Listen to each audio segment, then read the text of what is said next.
poésie et la fable de La Fontaine.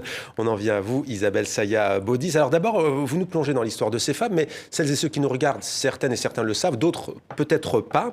De qui s'est inspiré le célèbre poète français du XVIIe siècle? Bon, alors, on sait à peu près tous que on dit La Fontaine et on pense à Ésope, mais pas seulement. Et ce qu'on ne sait pas, et comme souvent, comme ce qui vient de ce monde arabo-musulman et ce monde d'Orient, Ibn Moukafa, au 8e siècle, a fait des fables animalières qui ont, d'après La Fontaine, qui lui ont beaucoup inspiré. C'est pas un plagiat. Parfois, on entend dire sur Internet notamment, La Fontaine a plagié Ibn al-Moukafa. Non. Il dit, La Fontaine dit lui-même, je me suis largement inspiré. Il le dit. Et c'est vrai qu'il y a des fables qui sont complètement très proches. J'ai eu la chance de faire le livre premier, c'est-à-dire le livre de Khalil Awadimna, qui était un livre qui avait un but très joli, c'est-à-dire que c'est un livre qui devait apprendre, ça s'appelle Le Miroir des Princes, qui est très joli comme nom, ça devait apprendre au roi, puisqu'il y avait surtout les très instruits qui savaient lire, à mieux gouverner.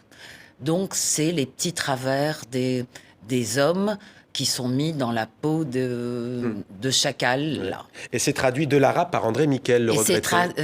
C'est traduit, donc j'ai eu la chance de faire ce premier livre à André Miquel, et je voulais surtout lui faire un signe. J'espère qu'il nous voit et qu'il nous suit toujours, et qu'il nous inspirera toujours. Il nous a quittés tout récemment. Il nous a quittés tout récemment.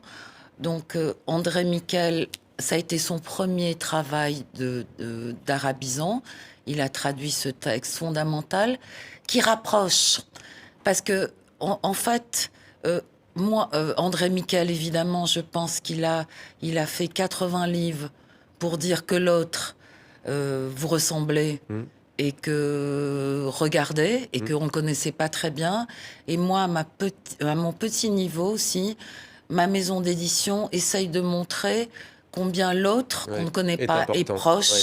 Et il y a d'ailleurs tout un projet, Isabelle Saya-Baudis, on va poursuivre, mais d'abord il y a une date clé aussi, 1835, il y a un diplomate français qui a un projet complètement fou. Ah oui, alors là il y a un projet, et ça c'est toujours grâce à André Miquel, parce qu'André Miquel continue, après avoir qu'on ait republié ce Khalil Awadimna, dit en fait je vais m'amuser à faire en alexandrin, à la façon d'Ibn Moukafa, mais avec des morales de La Fontaine. Et on va présenter ce livre à Château-Thierry, la ville natale de La Fontaine. Et qu'est-ce qu'on découvre dans cette maison-musée? On découvre qu'il y a eu un ambassadeur génial et donc un peu fou, qui a dit La Fontaine, c'est de l'universalisme, et je vais envoyer à tout le monde, en particulier au monde oriental, des feuillets de La Fontaine pour qu'il illustre la façon dont il le ressent. Et plus de 200 ont répondu à l'appel d'Égypte, de Perse, de Chine, d'Inde, du Japon. On voit d'ailleurs défiler ces dessins, parce que la prouesse, c'est que vous avez rassemblé ces illustrations dans un ouvrage qu'on a présenté aujourd'hui, Les Fables de La Fontaine en Orient. Et c'était un petit trésor qui était dans des tiroirs. Donc c'est une joie immense de sortir des chefs-d'œuvre comme ça et de les montrer.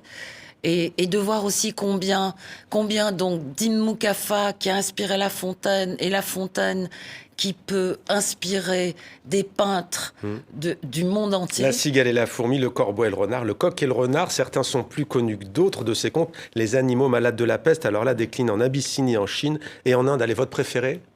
Alors, mon préféré en fable ou en morale, en morale, vous savez, j'aime beaucoup ces morales qui sont passées dans le langage quotidien. C'est-à-dire que La Fontaine vit toujours, c'est-à-dire la raison du plus fort est toujours la meilleure, petit poisson deviendra grand, il ne faut pas tuer l'ours.